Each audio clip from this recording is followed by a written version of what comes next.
Hello दोस्तों, स्वागत है आपका मेरे चैनल पे। आज हम बात कर रहे हैं माता के आंचल की और आज हम इसके क्वेश्चन आंसर को सॉल्व करेंगे। तो शुरू करते हैं प्रश्न 1 से। प्रस्तुत पाठ के आधार पर यह कहा जा सकता है कि बच्चे का अपने पिता से अधिक जुड़ाव था, फिर भी विपदा के समय वह पिता के पास न जाकर माता की शरण लेता है। आपकी समझ में इसकी क्या वजह हो सकती है? इसका जवाब है, माता से बच्चे का रिश्ता ममता पर आधारित होता है, जबकि पिता से स्नेह पर। बच्चे को मुसीबत के समय अत्यधिक प्रेम और स्नेह की आवश्यकता थी। भोलानाथ को अपने पिता से अपार स्नेह था, पर जब उस पर विपदा आई तो उसे जो शांति और प्रेम की छाया अपनी माँ की गोद में जाकर मिली, वह शायद उसे अपने पिता से प्राप्त नहीं हो पाती। माँ का आंचल एक बच्चे के लिए सबसे सुरक्षित स्थान है। क्वेश्चन 2। आपके विचार से भोलानाथ अपने साथियों को देखकर सिसकना क्यों भूल जाता है? इसका जवाब है, क्षण में हंसना, क्षण में रोना बच्चों का स्वभाव होता है। भोलानाथ भी बच्चे की स्वाभाविक आदत के अनुसार अपनी उम्र के बच्चों के साथ खेलने में रुचि लेता है। उसे अपने मित्रों के साथ खेलना अच्छा लगता है। उसके मित्र उसके हर खेल व हुड़दंग के साथी हैं। अपने मित्रों को मज़ा करते देख वह स्वयं को रोक नहीं पाता। इसलिए भोलानाथ सिसकना भूल दोबारा अपने मित्र मंडली में खेल का मज़ा उठाने लगता है। Question number 4। भोलानाथ और उसके साथियों के खेल और खेलने की सामग्री आपके खेल और खेलने की सामग्री से किस प्रकार भिन्न है? इसका जवाब है, भोलानाथ और उसके साथी खेल के लिए आंगन व खेतों में पड़ी चीज़ों का ही इस्तेमाल किया करते थे। उनके लिए मिट्टी के बर्तन, पत्थर, पेड़ों के फल, गीली मिट्टी, घर के छोटे छोटे सामान आदि वस्तुएं होती थी, जिनसे वह खेलकर खुश रहते थे। पर आज के बच्चों के खेल खेलने के तरीके बिल्कुल अलग हैं। आज बच्चे बाजार से cricket set, kitchen set, doctor set, video game, computer, mobile आदि से खेलते हैं, जो पहले की तुलना में एकदम अलग है। भोलानाथ जैसे बच्चों की खेलने की सामग्री आसानी से प्राप्त हो जाती थी, जबकि आज के बच्चों की खेल सामग्री बाजार से खरीदना पड़ता है। Question number 5।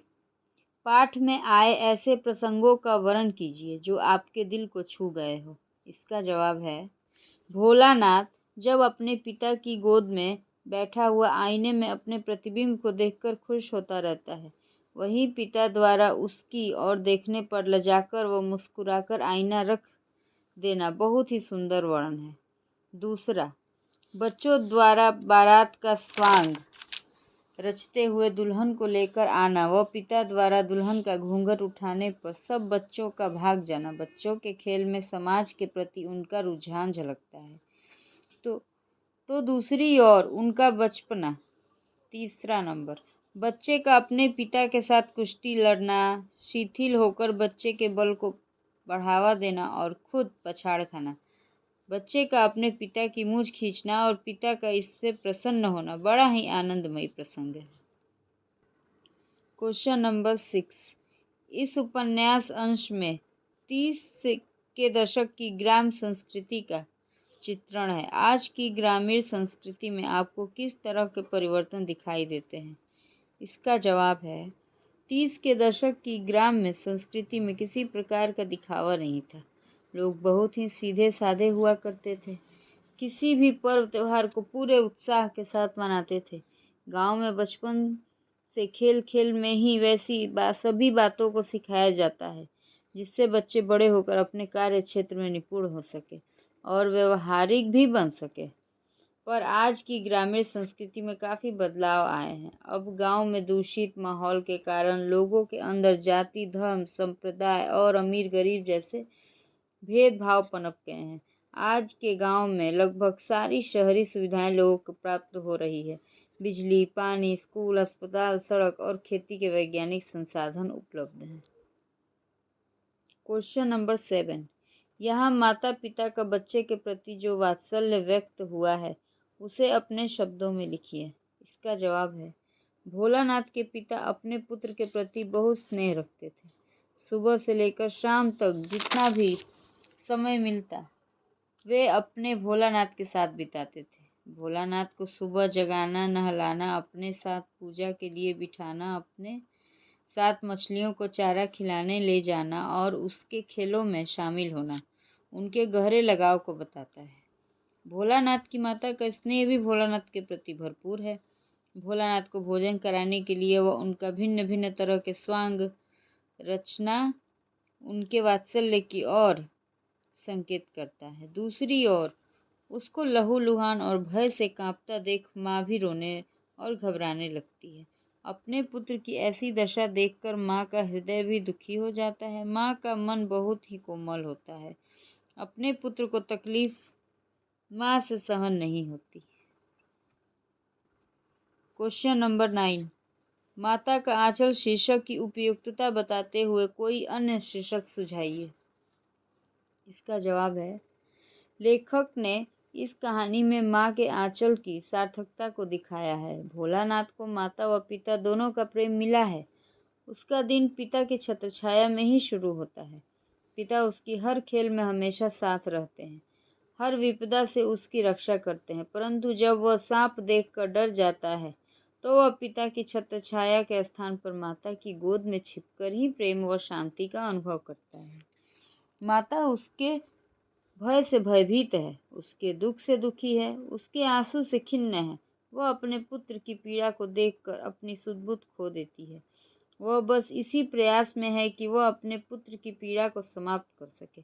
माँ का यही प्रयास उसके बच्चे को आत्मीय सुख व प्रेम का अनुभव कराता है। इसके लिए एक उपयुक्त शीर्षक और हो सकता था, माँ की ममता, क्योंकि कहानी में माँ का स्नेह ही प्रधान है। बच्चे माता पिता के प्रति अपने प्रेम को कैसे अभिव्यक्त करते हैं? इसका जवाब है, बच्चे माता पिता के प्रति अपने प्रेम की अभिव्यक्ति कई तरह से करते हैं। 1. माता पिता की गोद में बैठकर या पीठ पर सवार होकर। 2. माता पिता के साथ विभिन्न प्रकार की बातें करके अपना प्यार व्यक्त करते हैं। 3. वे अपने माता पिता से रो धो कर या जिद करके कुछ मांगते हैं। 4. माता पिता को कहानी सुनाते या कहीं घुमाने ले जाने। 5. माता पिता को अपने दोस्तों के बारे में बताकर।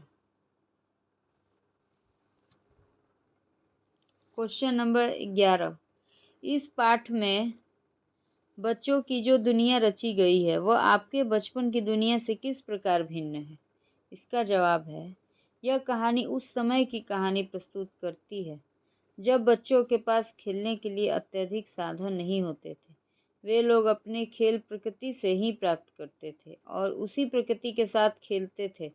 उनके लिए मिट्टी, खेत, पानी, पेड़, मिट्टी के बर्तन आदि साधन थे। परंतु आज के बच्चों की दुनिया इन बच्चों से बहुत भिन्न है। आज के बच्चे टीवी, कंप्यूटर आदि में ही अपना समय व्यतीत करते हैं या फिर क्रिकेट, बैडमिंटन, चॉकलेट, पिज्ज़ा आदि में ही अपना बचपन बिता देते हैं।